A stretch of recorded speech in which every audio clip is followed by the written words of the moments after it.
Bonsoir. Je vous invite aujourd'hui à découvrir certains des sites les plus fascinants de l'histoire de l'archéologie et du monde. Des sites aussi divers et fascinants que ceux de Pompéi et d'Herculanum. Divers, oui, mais pourtant unis par un même destin qui les a figés dans le temps. Notre voyage commence ici, à Pompéi. Le soleil s'est couché, les visiteurs sont partis, Pompéi est tout à nous. Nous pourrons donc la visiter et l'explorer comme le ferait une machine à remonter le temps. Nous retournerons des siècles en arrière jusqu'à ce jour fatidique, ce jour funeste où le volcan est entré en éruption, projetant dans le ciel un immense panache de cendres. À ce moment précis, cette rue déserte, cette voie pavée où je me trouve, est soudain envahie par une foule terrifiée qui cherchait à s'enfuir, prise de panique. Ainsi commença le dernier jour, mais surtout la dernière nuit de Pompéi.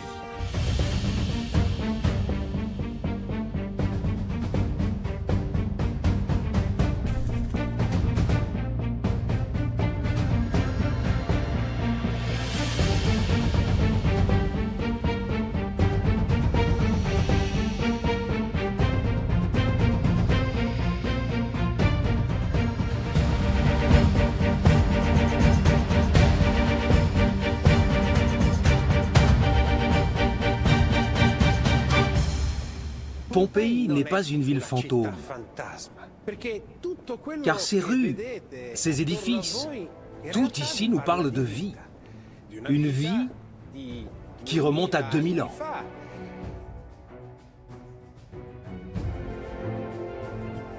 La ville est peuplée d'hommes, de femmes, d'enfants. Toute une population qui animait ses échoppes, ses maisons, ses tavernes. Une multitude d'existences et de destins croisés que nous allons évoquer dans les dernières heures de la plus vivante des cités mortes. Pompéi.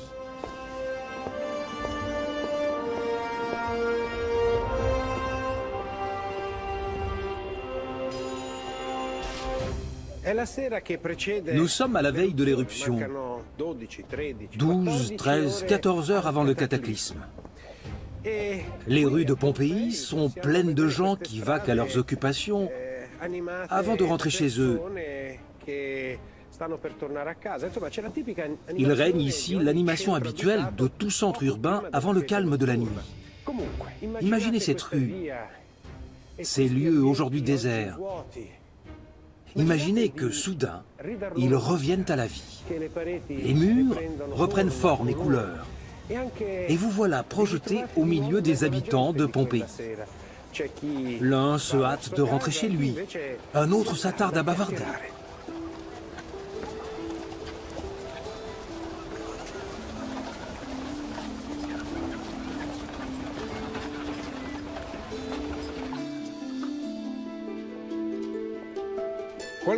Certains doivent encore faire quelques emplettes pour le dîner, ou bien vont manger sur place.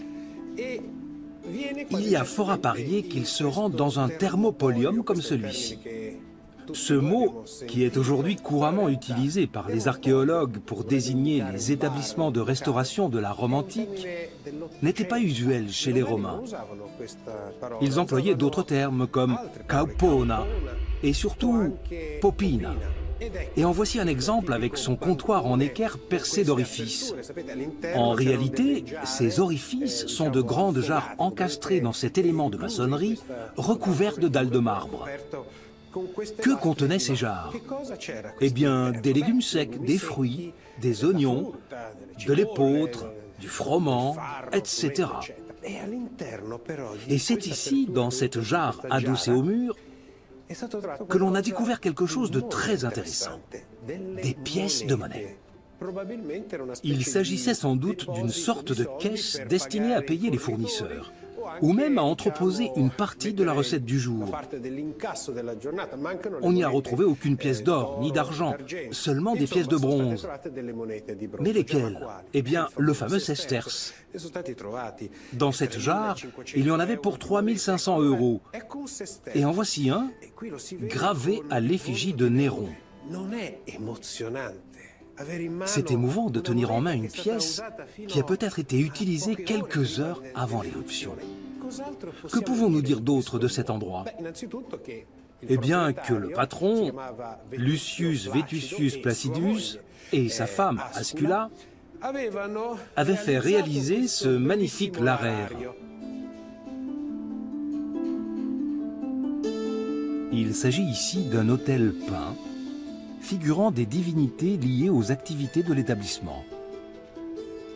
Dionysos, le dieu du vin, et Mercure, protecteur des commerçants, qui tient une bourse à la main. Curieusement, Mercure est aussi le dieu des voleurs.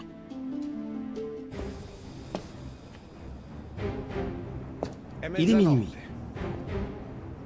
Les rues de la cité sont maintenant désertes. Les nuits sont noires à Pompéi, comme dans toutes les cités romaines. Ici, comme ailleurs, il est déconseillé de se promener après la tombée du jour.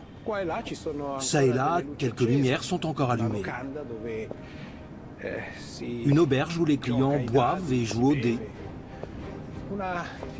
Une fenêtre où vacille la faible lueur d'une lanterne. Mais, vous entendez, des cris résonnent au coin de cette ruelle étroite et incurvée. Elle est très connue, car elle abrite un lupanar. Pompéi comptait de nombreux lieux de prostitution. Parmi eux, celui-ci était le plus renommé. Il s'agit du lupanar d'Africanus et Victor, du nom de ses deux propriétaires. Le mot lupanar vient du latin lupa, la louve, qui désignait également les prostituées de basse catégorie. L'activité dans ces maisons de plaisir ne s'arrêtait jamais. Aujourd'hui, cet endroit est sans doute l'un des plus visités de Pompéi. Mais quelle atmosphère y régnait-il à l'époque? Les prostituées vivaient dans de petites cellules à l'étage. Et leur lieu de travail était ici, au rez-de-chaussée. Le couloir où je me trouve donne accès à 5 minuscules chambres. Il n'y avait pas de porte. On s'isolait derrière un simple rideau. Tout se passait donc dans la plus grande promiscuité. On entendait tout. Des lanternes suspendues au plafond apportaient une lumière un peu diffuse. Passons maintenant à l'intérieur des chambres. Chacune était aménagée d'un lit en maçonnerie. Naturellement, il faut se le représenter avec un matelas et des coussins. C'est là qu'officiaient les prostituées. Des prostituées qui faisaient parfois si forte impression à leurs clients qu'ils ont gravé leurs états d'âme sur ce mur. Certains déclaraient leur amour, d'autres se vantaient de leur virilité. Grâce à ces graffitis, nous connaissons le nom de certaines de ces femmes. Attica, Myrtis, des noms grecs. Pourtant, elles n'étaient pas grecques. Ces jeunes femmes, qui étaient presque toujours des esclaves, prenaient des pseudonymes helléniques pour se parer d'une touche d'exotisme, de sensualité orientale. Les graffitis nous apprennent aussi qu'il y avait des garçons parmi les prostituées. Aujourd'hui, évidemment, ce qui attire les visiteurs, ce sont les fresques érotiques qui ornent les murs du couloir. Elles sont considérées comme osées. Et pourtant, à bien les observer, elles illustrent différentes postures, différentes positions, mais elles n'ont rien de vulgaire. Elles sont érotiques, mais jamais obscènes. Et c'est caractéristique de l'approche de la sexualité chez les Romains. D'ailleurs, ce type de représentation ne se retrouve pas seulement dans les lupanars. Bien souvent, les villas de la bonne société disposaient de petites pièces destinées aux ébats du maître avec ses esclaves ou ses invités et décorées d'images similaires.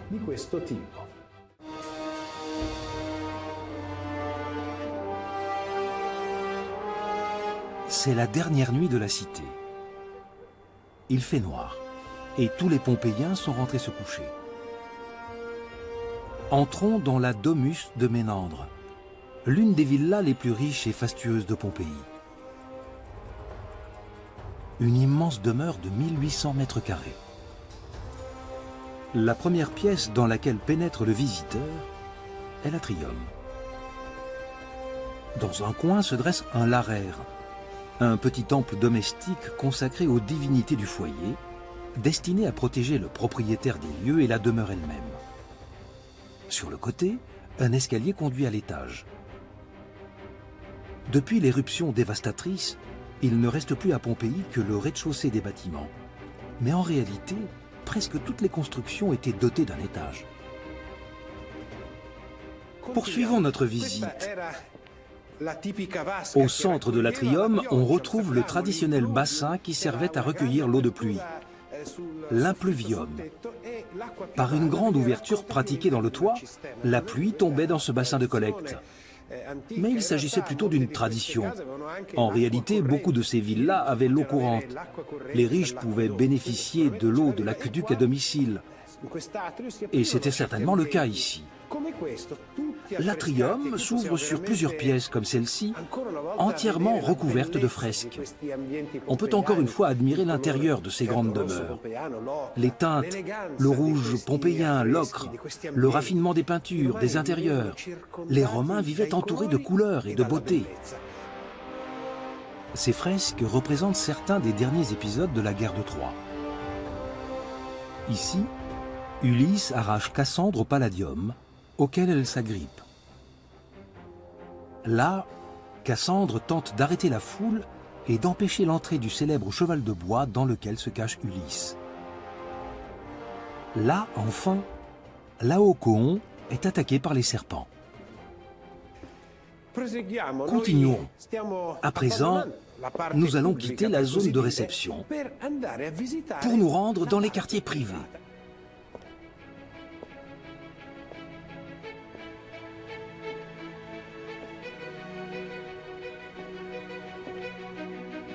Un petit couloir nous conduit dans un lieu magnifique. Le péristyle.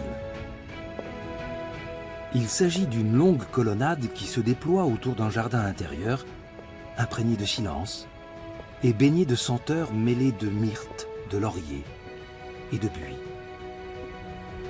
Cet endroit était un vrai petit paradis privé, parfois peuplé d'animaux tels que des paons. Après la terrible tragédie de l'éruption, ce lieu demeuré intact montre combien ce monde brutalement enseveli était extraordinaire. Regardez cette niche. Elle abrite des figurines aujourd'hui complètement érodées par le temps, mais surtout dégradées par l'éruption. Ce sont celles des ancêtres du propriétaire. À l'époque, on se glorifiait de ses origines, à tel point que ces bustes, à l'effigie d'un aïeul ou d'un oncle qui se serait illustré comme général ou autre, étaient présentés avec fierté et orgueil lors des cérémonies funéraires par exemple, pour rappeler à tous les nobles origines du défunt. Mais qui était donc le propriétaire de cette domus? Il s'appelait Quintus Pompeius.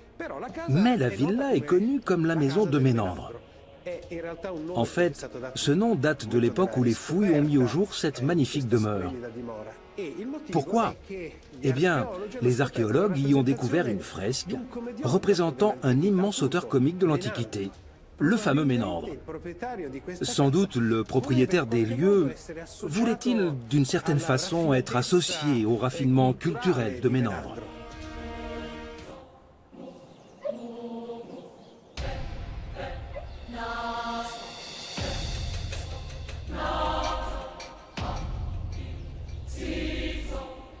L'aube vient de paraître, un nouveau jour se lève sur Pompéi. Un jour qui restera gravé à travers les siècles. Les Pompéiens ignorent encore ce qui va se produire. Nul ne sait que le dernier jour de Pompéi vient de commencer. Il est temps de dissiper un malentendu à propos du Vésuve. Les films, documentaires et reconstitutions montrent toujours un immense volcan dominant la ville, une sorte de mont Fujiyama, planant comme une menace au-dessus des habitants de Pompéi. Rien n'est plus faux. En réalité, à l'époque romaine, le volcan n'est pas visible. Aujourd'hui, le Vésuve culmine à plus de 1200 mètres. C'est là que s'offre à nos yeux cet immense cratère, cette gigantesque caldeira. Ce cône n'a commencé à se former que le jour de l'éruption.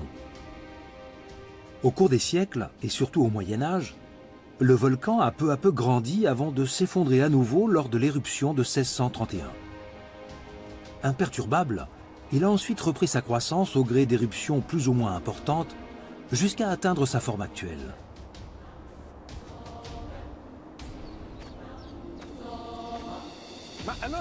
Mais alors, que voyaient les habitants de Pompéi à la veille de l'éruption? Il existe un moyen de s'en faire une idée, car le cratère du Vésuve, ou plutôt son cône caractéristique, semble comme posé sur une autre montagne. Et cette autre montagne était, à la préhistoire, un volcan gigantesque. Il y a 300 000 ans, il produisait des coulées de lave. Il y a 17 000 ans, des éruptions explosives, et ainsi de suite. Mais au fil des millénaires, ce volcan colossal s'était effondré sur lui-même. Et en l'an 79, il ne restait plus que la base du cratère, une dépression circulaire en forme de cendrier. Et aujourd'hui, la voilà, c'est cette crête qui porte le nom de Mont Somma.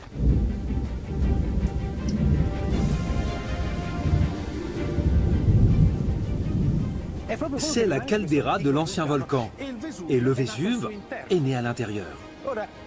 Nous disposons d'un indice pour savoir ce que voyaient les Pompéiens avant l'éruption. Il s'agit d'une fresque extraordinaire et très célèbre qui montre justement cette crête dans une représentation stylisée où n'apparaît pas sa forme circulaire.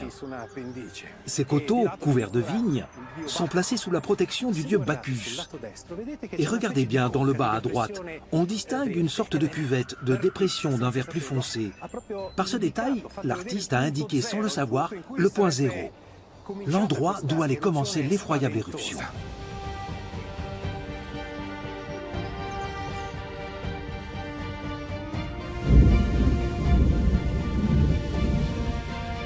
À quoi ressemblait cet endroit? Nous ne le savons pas avec certitude. Le relief était sûrement couvert de forêts, où l'on allait chercher des champignons, du bois de menuiserie, peut-être y avait-il des cerfs.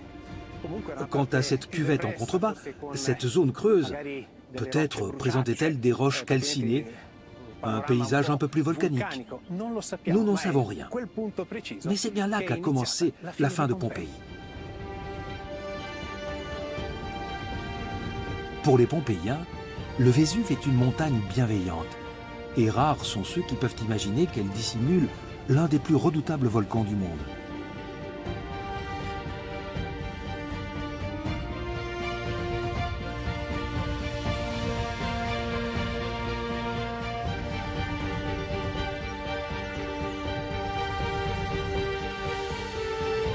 Certains habitants s'inquiètent pourtant.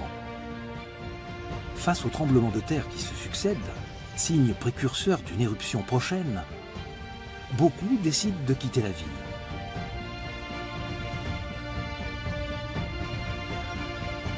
Les notables vendent leurs villas à de nouveaux riches, le plus souvent des entrepreneurs aux dents longues, parfois aussi d'anciens esclaves ayant fait fortune.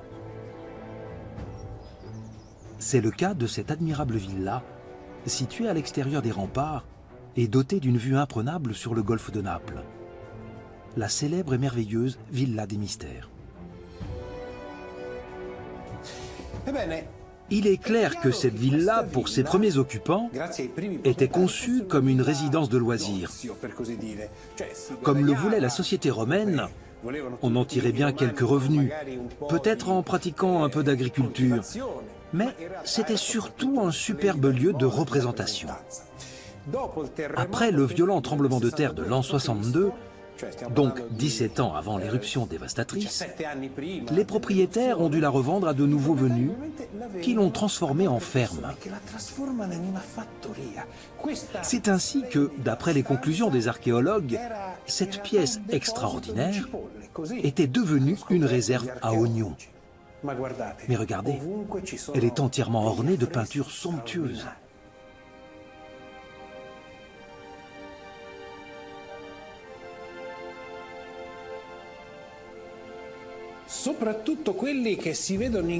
Plus grandioses encore sont celles de cette magnifique salle, le triclinium de la villa.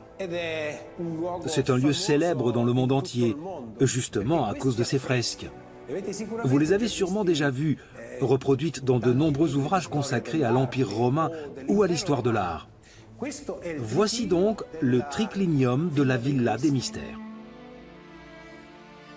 La villa a été baptisée ainsi par les archéologues précisément à cause de ce cycle de fresques aux couleurs éclatantes.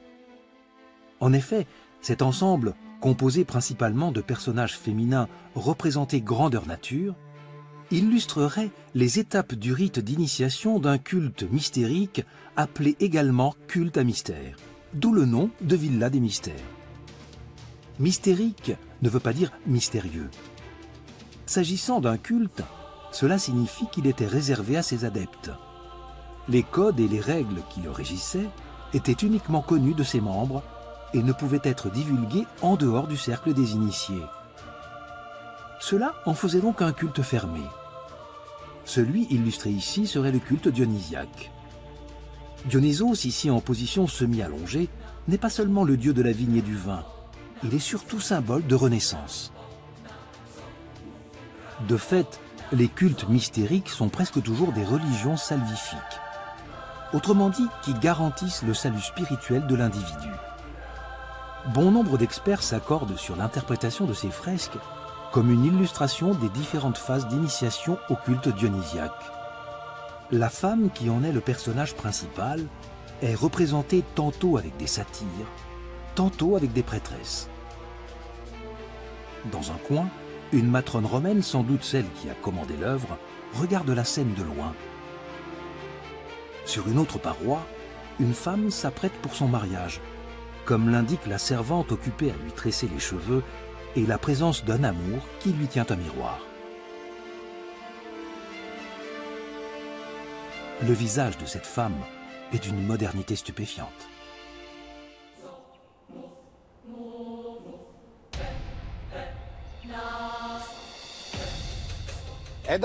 Il est un peu plus de midi. Le destin va bientôt s'abattre sur Pompéi, scellant impitoyablement le sort de la cité. Nous sommes ici dans le temple de Jupiter, à l'extrémité du forum, la place principale de la ville. Une place depuis toujours remplie de vie et d'effervescence. Mais ce matin, l'atmosphère est différente. Les gens s'interrogent. Tournés vers l'éther, ils montrent le Vésuve. Pour eux, nous l'avons dit, ce n'est qu'une montagne. Mais aujourd'hui, un étrange nuage semble planer au-dessus, immobile. On dirait presque une émanation de la montagne elle-même. Et ce n'est pas tout. Le sommet paraît plus clair, comme recouvert d'une couche blanchâtre. Nous savons que ce sont des dépôts de cendres. Nous savons que le conduit du volcan est en train de s'ouvrir. D'ici, les Pompéiens perçoivent des grondements sourds, comme un tonnerre au loin. Ils sentent aussi, sans aucun doute, la terre agitée de fréquentes secousses. Le Vésuve est un volcan explosif, ce qui veut dire qu'il peut se passer des centaines d'années entre deux éruptions.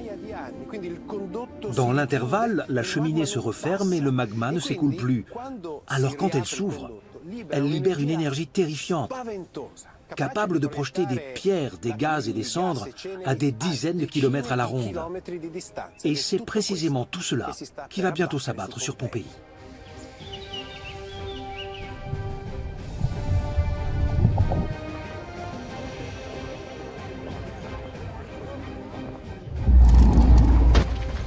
Un vent de panique déferle sur la ville. Pris par surprise, les Pompéiens abandonnent leurs activités en intérieur pour se précipiter dans la rue. Au-dessus du volcan, une formidable colonne de gaz et de cendres s'élève, surpuissante, titanesque, si haute qu'elle est visible à des kilomètres de là. Pline le Jeune la décrit dans une lettre à Tacite. La nuée s'élançait dans l'air. Sa forme ressemblait à celle d'un pin, comme un tronc immense dont la tête s'étendait et se déployait en rameaux. Soulevé par un souffle puissant, le nuage se dilatait et se répandait peu à peu, tantôt blanc, tantôt gris et tacheté, selon qu'il était chargé de terre ou de cendres. De ma vie, je n'ai jamais vu pareil prodige.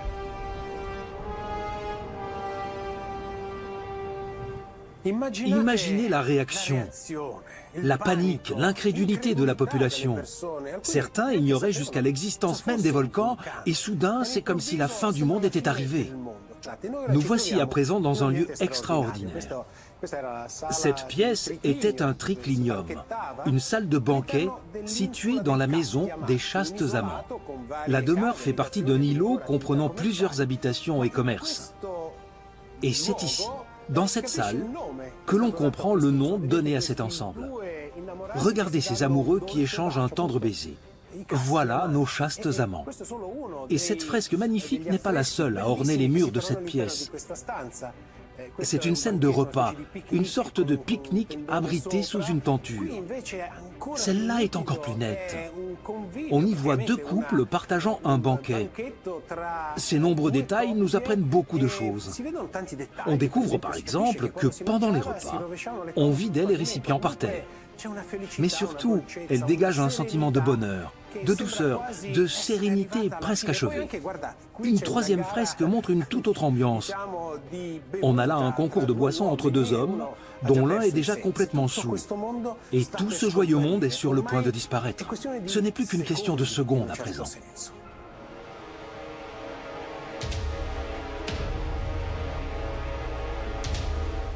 Dans cette étable, 5 mules ont été découvertes. Elles servaient d'ordinaire au transport des céréales depuis les champs jusqu'à la boulangerie.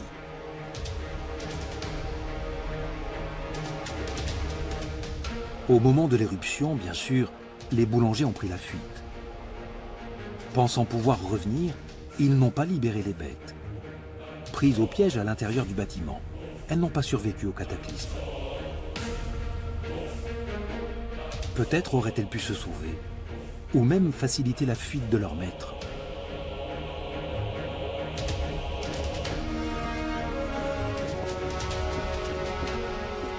Toutes les 5 ont essayé de se protéger, de se mettre à l'abri.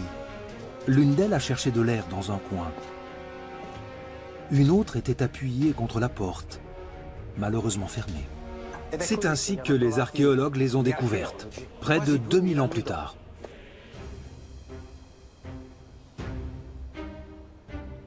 En une demi-heure à peine, la colonne éruptive s'élève déjà à 14 km dans les airs. Une hauteur incroyable, supérieure à l'altitude de croisière de la plupart des avions de ligne.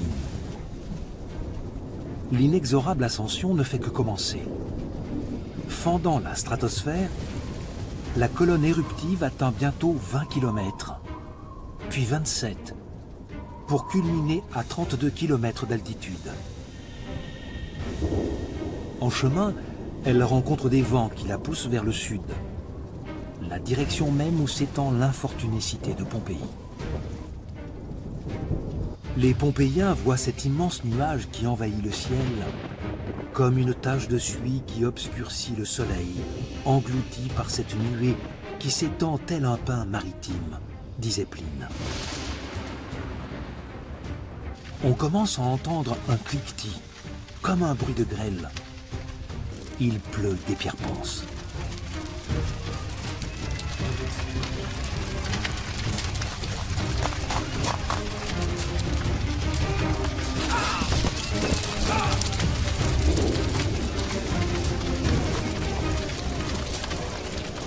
Mon oncle sortait de chez lui lorsqu'on lui apporta un billet.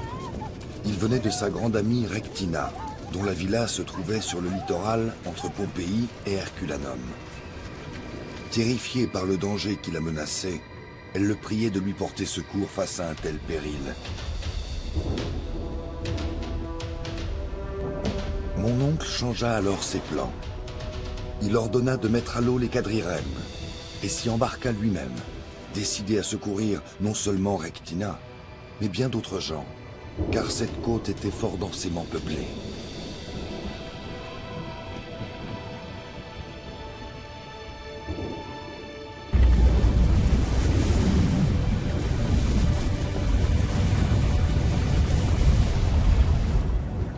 L'éruption a commencé depuis une douzaine d'heures et le volcan poursuit son œuvre destructrice.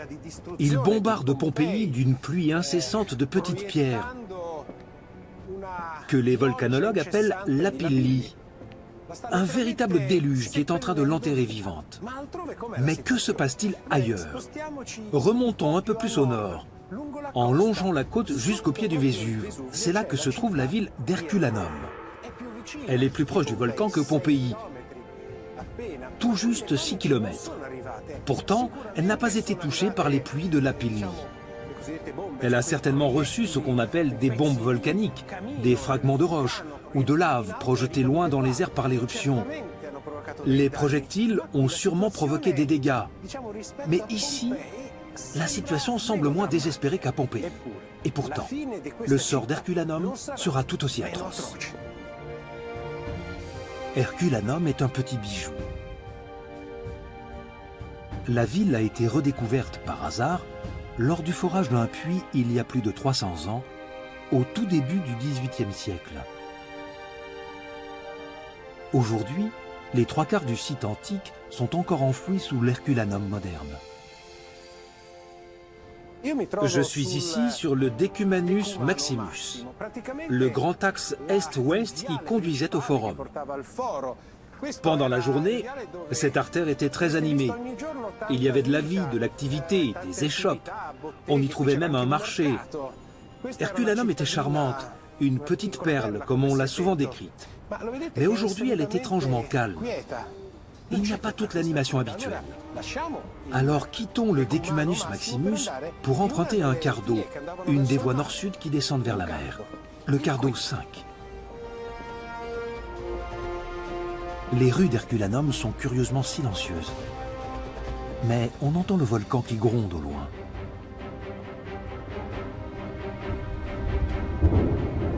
Quelques fenêtres sont éclairées. Un enfant pleure. Il sera retrouvé dans son berceau avec ses parents auprès de lui. Où s'est donc réfugié le reste de la population? En longeant cette rue et en s'approchant de la plage, des éclats de voix se font entendre. Il y a des gens là-bas.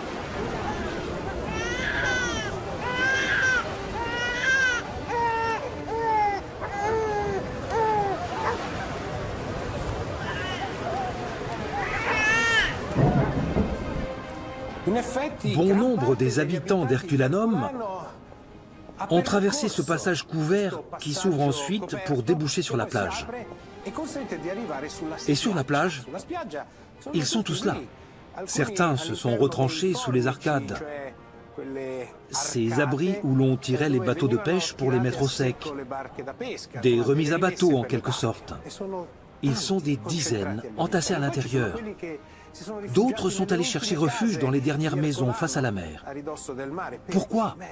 Eh bien, on y est le plus loin possible du volcan et le plus près possible des secours. Car c'est par la mer que les renforts devraient arriver.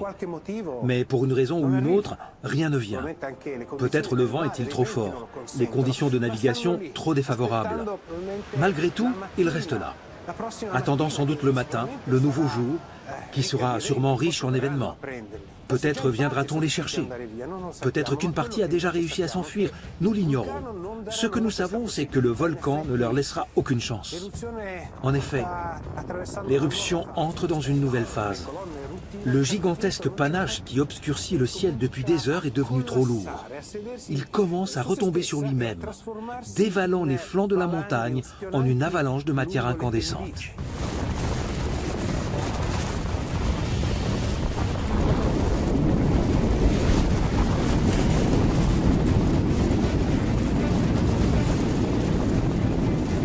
Et cette nuée ardente fonce droit sur Herculanum.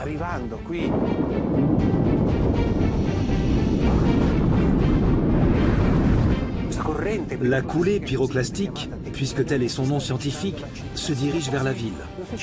C'est comme une avalanche de cendres, de blocs et de gaz brûlants. Rendez-vous compte, elle déferle à 100 km/h ou plus encore, avec une température interne de 400-600 degrés. C'est un concentré de mort qui est sur le point d'arriver et personne ne s'en rend compte. Il fait nuit. Peut-être certains parmi la foule ont-ils remarqué de petits éclats rougeâtres qui se rapprochent, un peu comme une nuée de chauves-souris incandescentes. Peu après, résonnent des bruits de portes qui battent, un chien qui aboie dans son dernier souffle, et d'un seul coup, tout est englouti sous ce torrent de mort en fusion, qui déferle comme un raz de marée sur la plage et tue tout le monde sur son passage.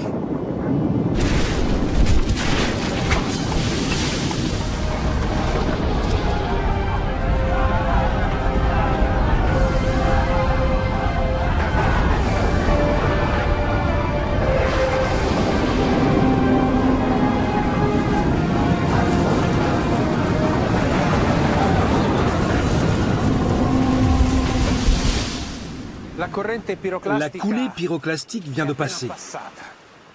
Les cendres se sont déposées et elles nous laissent devant un spectacle étrange, irréel. Le silence est complet. On ne perçoit plus que le bruit des vagues et le grondement du volcan au loin. Que sont devenus les gens ? Eh bien, lorsque les fouilles les ont conduits jusqu'ici, les archéologues les ont retrouvés exactement tels qu'ils étaient quelques instants après le passage de la nuée ardente. Sous les arcades des hangars à bateaux, le spectacle est glaçant. Des dizaines et des dizaines de squelettes gisent à terre, comme endormis. Leur position n'est pas celle de l'agonie, mais d'une mort subite. On parle de choc thermique. Ces gens étaient en train de bavarder ou de dormir, quand soudain, la mort s'est abattue. Une mort atroce, une fournaise à 500-600 degrés. Sur la plage, tout le monde a été brûlé vif. Et ici aussi, sous le couvert des arcades. Ces remises ont sans doute fonctionné à la manière d'un four, en concentrant la chaleur à l'intérieur au lieu de l'évacuer. Brusquement, toutes ces personnes qui discutaient ou sommeillaient se sont mises à suffoquer. Et 2 ou 3 respirations plus tard, elles étaient mortes. D'une mort abominable. Regardez, les os sont en contact avec la cendre.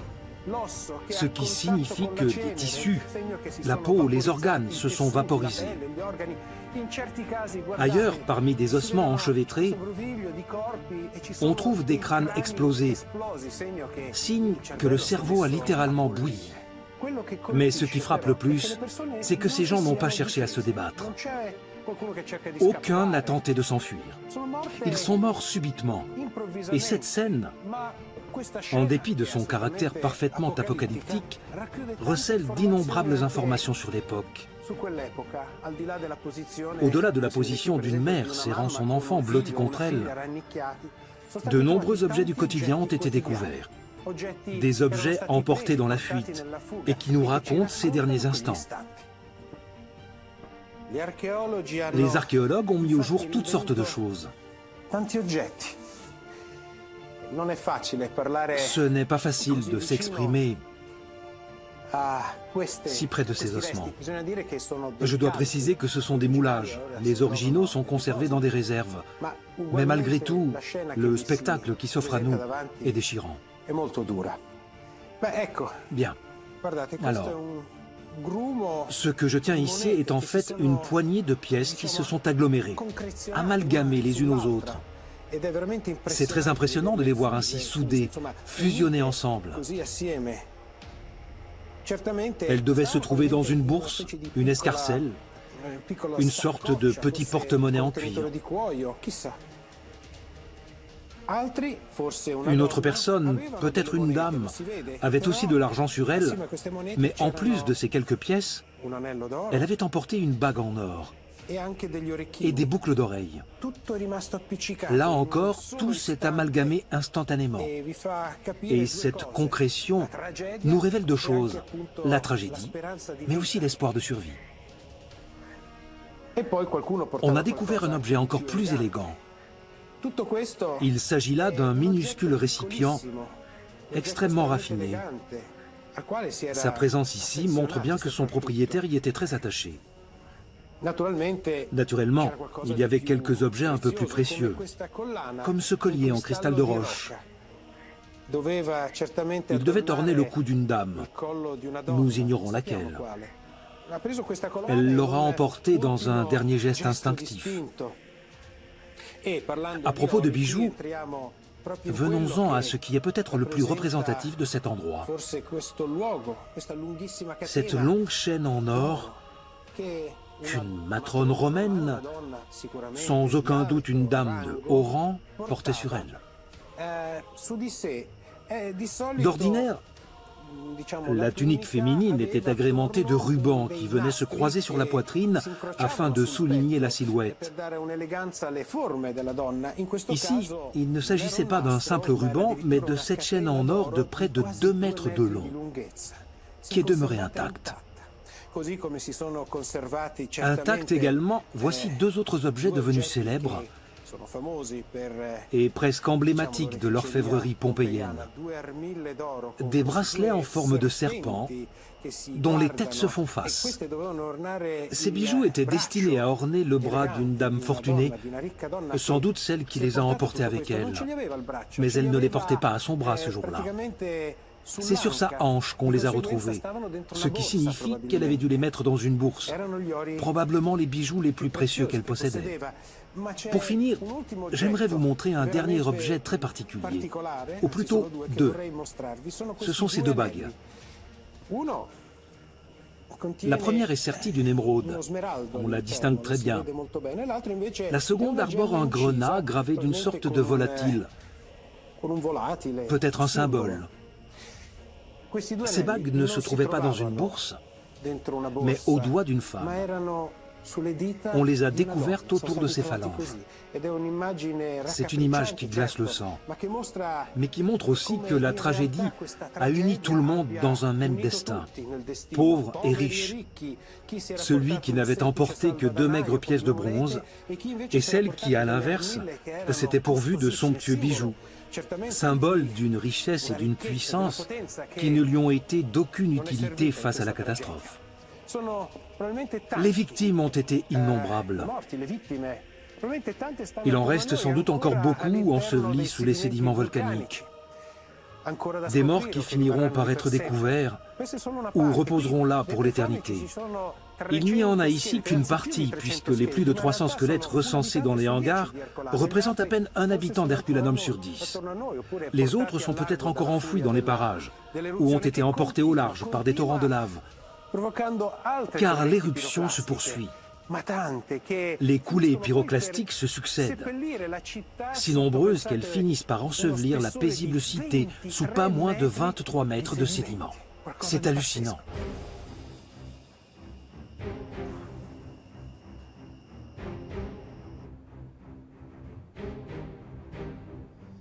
À Pompéi, on ignore ce qui s'est passé dans la petite ville d'Herculanum. Ici, on tente de survivre. La nuit a été épouvantable.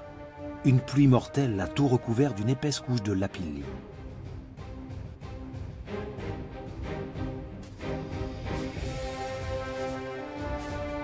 Comme cela s'est produit pour Herculanum, le panache du volcan s'effondre et se transforme en une nuée ardente qui se précipite en direction de Pompéi.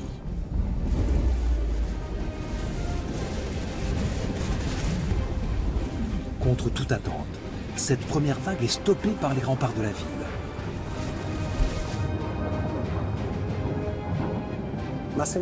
Mais une deuxième vague ne tarde pas à arriver. Et cette fois, la coulée pyroclastique déferle dans Pompéi, qu'elle traverse de part en part. Ces couches sédimentaires permettent de voir exactement ce qui s'est passé. Jusqu'ici, on avait la pluie de Lapilli. Les pierres ponces étaient devenues grises, signe qu'un changement s'était produit dans l'éruption. Ensuite est arrivée la première coulée pyroclastique. Elle a traversé la ville, mais n'a peut-être pas fait de victimes. La couche suivante est de nouveau composée de Lapilli. Le déluge recommence. Seulement à présent, l'éruption donne naissance à une autre nuée ardente. Une coulée pyroclastique beaucoup plus puissante que la première. Regardez son épaisseur. C'est cette seconde coulée pyroclastique qui fauchera les habitants dans les rues de Pompéi. Toutes ces personnes que les archéologues ont retrouvées figées dans la mort.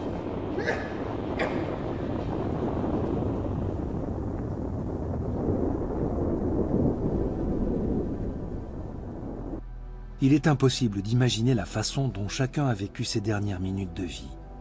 En revanche, nous pouvons nous en faire une idée assez précise pour les 13 individus découverts dans ce qu'on appelle aujourd'hui le jardin des fugitifs. Voici saisis les derniers instants de ces malheureux, avant d'être engloutis par le monstre de cendres incandescentes.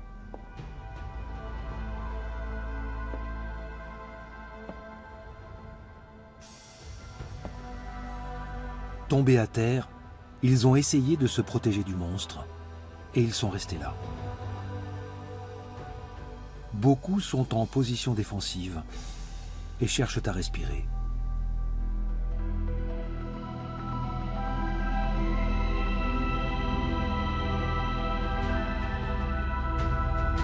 Ces corps racontent d'ultimes tentatives de survie. Cet homme tente de se relever. Il fait penser à un boxeur à bout de force qui lutte pour se remettre debout et continuer le combat, continuer à vivre. Il est vaincu. Il n'y parviendra pas. Mais comment a-t-il bien pu périr dans cette position? C'est peut-être là le dernier acte de ce drame. Cette espèce de nuage qui vous enveloppe se compose d'une cendre extrêmement dense. Si dense et si épaisse qu'elle vous enserre et vous ensevelit vivant, avec une telle rapidité qu'elle vous fiche sur place, telle qu'elle. Alors quand vous voyez ces victimes, n'oubliez jamais que ce ne sont pas des statues. Ce sont des personnes saisies au moment de leur dernier souffle. À l'instant où elles ont été surprises, la vie les abandonne. C'étaient des êtres de chair et de sang qui avaient des projets, des espoirs. Ils croyaient en la vie. Au petit matin, ils s'étaient réveillés avec 1000 choses à faire. Quelques heures plus tard, ils étaient là, et tous leurs espoirs, tous leurs rêves, tous leurs projets flottent encore dans ce lieu. Comme si par la grâce d'un mystérieux enchantement, ils étaient restés enfermés dans l'écrin de ces corps. Des corps qui nous rappellent l'ampleur de cette catastrophe, cette tragédie qui a balayé tant d'existences d'un seul coup.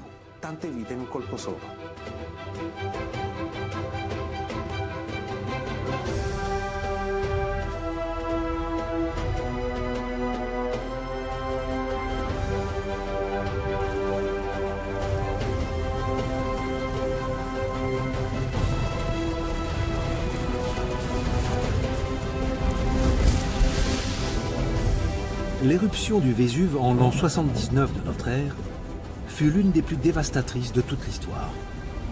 Certains volcanologues ont calculé que l'énergie thermique et mécanique produite par le volcan est l'équivalent de 50 000 fois la bombe atomique d'Hiroshima.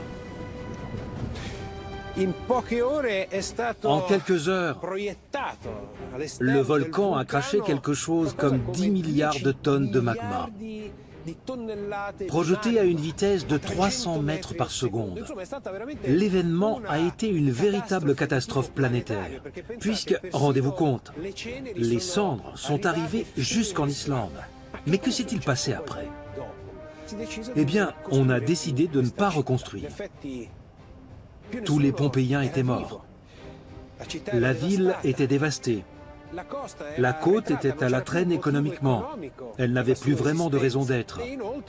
Pompéi produisait du vin, mais l'éruption avait détruit toutes les vignes. Et avant même la tragédie, c'était déjà une cité en crise, car elle subissait, et oui, déjà la concurrence des vins gaulois, même s'ils étaient produits par d'autres Romains. Bref, on a abandonné la ville. Et peu à peu, au fil des années, des décennies, des siècles, Pompéi a sombré dans l'oubli. Au Moyen-Âge, on ne voyait ici qu'une colline, que les habitants du cru appelaient Civita, ce qui veut justement dire « ville » en latin.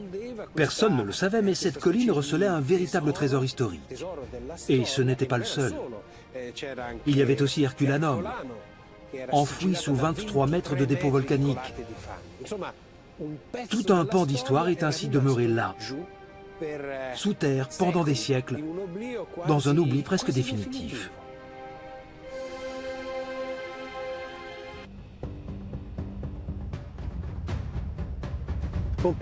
Pompéi était une cité animée, qui a été engloutie, figée par l'éruption. En la mettant au jour, les archéologues ont conjuré le sort. Aujourd'hui, ils lui ont rendu son âme et l'ont ramené à la vie. C'est ce que nous avons tenté de faire ce soir, vous faire ressentir toute la vie, toutes les vies qui se cachent dans ces ruines. Merci de nous avoir suivis. Bonsoir.